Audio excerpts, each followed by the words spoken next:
কোনোদিনে পাহৰি গৈছে আকৌ ধৰ্মৰ মহিমা।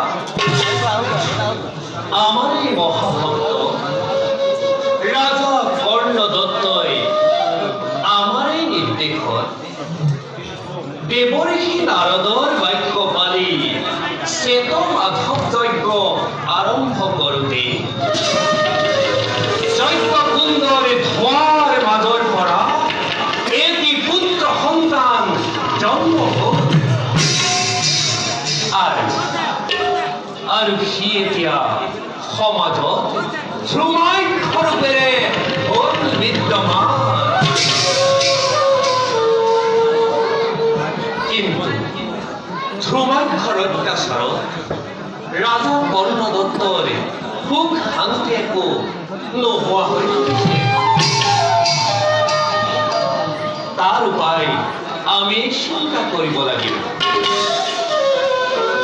মহৰ্ষি অগস্ত্যৰ দ্বাৰা ধ্ৰুমাখ্যক শাপগ্ৰস্ত কৰোৱাৰ এক ভয়ংকৰ দানৱলৈ ৰূপান্তৰ কৰাব লাগিব।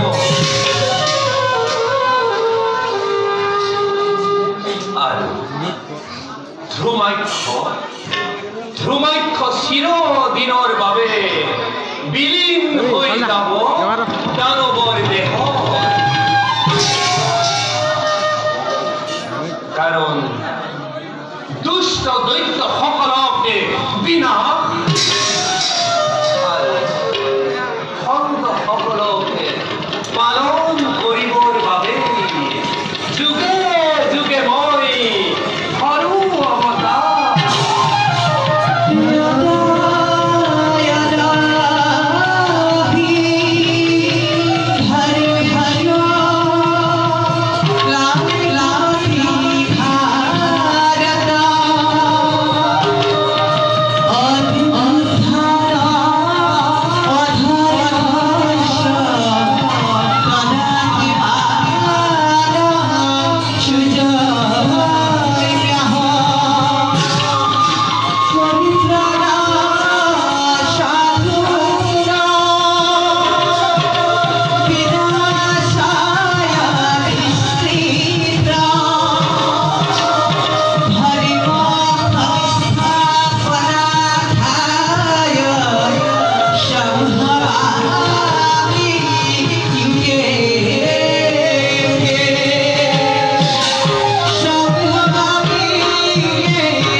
এতিয়া মই নিষ্কৰ্তব্যতে সমগ্ৰ